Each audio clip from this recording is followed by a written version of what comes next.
नमस्कार दोस्तों, किस्से कहानियां में एक बार फिर आपका स्वागत है।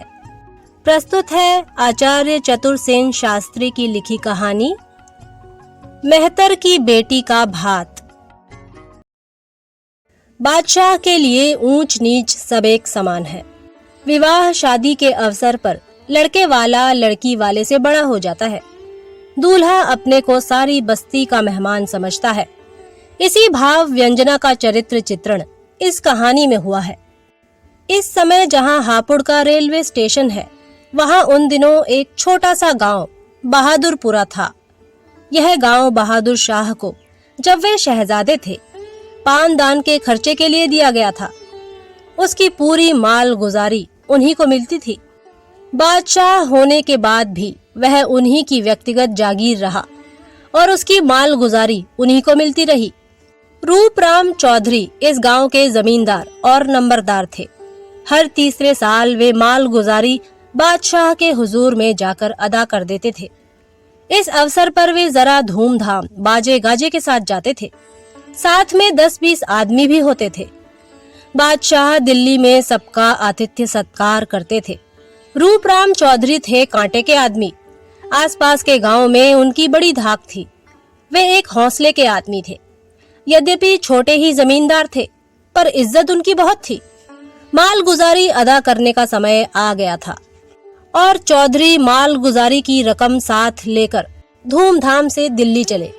साथ में रथ, मझोली, फिरक, घोड़े, प्यादे सवार सब मिलकर कोई 20-25 आदमियों का हुजूम।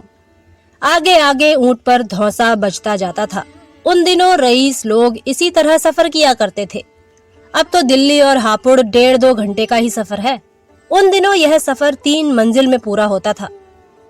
चौधरी की सवारी शाहदरा तक आ पहुंची।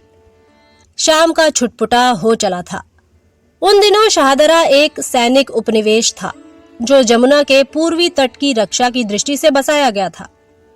देव संयोग की बात है कि शाहदरा के किसी मेहतर की लड़की की उसी दिन शादी हो रही थी और भातई की प्रतीक्षा की जा रही थी। भातई लोग इसी दिशा से आने वाले थे जिधर से चौधरी की सवारी आ रही थी। देर काफी हो रही थी और भातई आ नहीं रहे थे। बिना भात चढ़ाए शादी रुक रही थी। जब चौधरी की सवारी बाजा बजाते शाहदरा के सिवाने पर पहुंची तो बेटी वाले मेहतर ने समझा कि भातई आ गए। उसने आगे बढ़कर चौधरी की अगवानी की और आदर पूर्वक डेरा दिया। संध्या के अंधकार में चौधरी भी वास्तविक स्थिति ना भांप सके। उन्होंने यही समझा कि कोई बेचारा गरीब आदमी है, हमको बड़ा आदमी समझकर सत्कार करता है, उसका मन अवश्य रखना चाहिए। इस विचार से चौधरी ने मुकाम कर लिया। परंतु बहुत देर हो जाने पर भी खाने पीने की किसी ने न पूछी। हकीकत यह है कि कायदे के अनुसार भातई जब तक भात देने की रस्म अदा नहीं कर देते तब तक उन्हें भोजन नहीं दिया जाता। अब दिल लगी देखिए कि मेहतर तो सोच रहा है कि भात देने में क्यों देर की जा रही है, भात की रस्म अदा हो जाए तो खाना पीना हो। और चौधरी समझ रहे हैं अजब तमाशा है, जब तो इतनी आव भगत से रोका अब कोई खाने को भी नहीं पूछता। काफी रात बीत गई और तब तक एकाएक असली भातई लोग आ गए। मेहतर भौचक रह गया। भातई ये है तो वे लोग कौन है? और तब उसे ज्ञात हुआ कि वे भातई नहीं बहादुरपुरा के चौधरी हैं।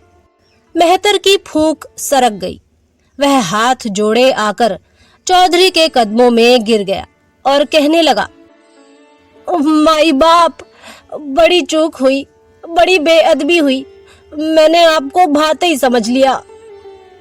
सारी बात सुनकर चौधरी रूपराम खिलखिलाकर हंस पड़े। मेहतर को उठाकर गले से लगा लिया और कहा, बस अब तो हम तुम्हारे भातई बन ही गए, फिक्र ना करो। इतना कहकर माल गुजारी के लिए लाया हुआ सारा रुपया भात में दे दिया।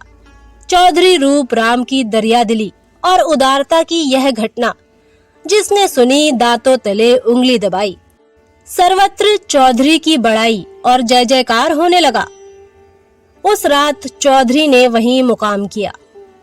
दूसरे दिन नावों का पुल पार करके चौधरी लाल किले पहुंचे और बादशाह को दीवाने आम में जाकर मुजरा किया। कोर्निश की। बादशाह ने नजरे इनायत चौधरी पर डाली, कुशल प्रश्न पूछा और शाही मेहमान खाने में डेरा दिया। मोदी के नाम परवाना जारी कर दिया कि खाने पीने की सब रसद चौधरी को मिल जाए। परंतु चौधरी ने हाथ बांधकर कहा, जहां पनाह, मुझ सेवक को मोहलत मिलनी चाहिए। कैसी मोहलत? माल गुजारी की रकम घर से लाने की मोहलत। इसके क्या माने? क्या तुम माल गुजारी की रकम लेकर घर से नहीं चले थे? घर से तो रकम लेकर ही चला था हुजूर। तो क्या रास्ते में डाका पड़ा, रकम लुट गई? जी नहीं, लुट नहीं गई, खर्च हो गई। बादशाह की त्योरियां चढ़ गई। उन्होंने समझा बेअदबी की जा रही है, पर चौधरी रूपराम ने दस्त बस्ता सारी घटना बादशाह के रूबरू अर्ज कर दी। सुनकर बादशाह कुछ देर चुप खामोश बैठे रहे। फिर उन्होंने गीली आंखों से चौधरी की ओर देखकर कहा, माल गुजारी तो तुम उसी वक्त अदा कर चुके चौधरी, जब घर से रकम चले।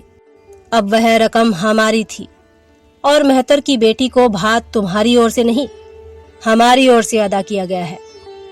इसके बाद ही बादशाह ने मीर मुंशी को बुलाकर हुक्म दिया, चंद जड़ाऊ जेवर, कपड़े और कुछ नकदी और वहां पहुंचा दो और कह दो कि यह शाही भात बादशाह ने तुम्हारी बेटी को दिया है। तो दोस्तों, ये थी एक लघु कथा जो कि आचार्य चतुरसेन शास्त्री जी ने लिखी है, जिसका नाम है मेहतर की बेटी का भात। अगली बार फिर एक नई कहानी के साथ आपसे मुलाकात होगी। तब तक के लिए नमस्कार।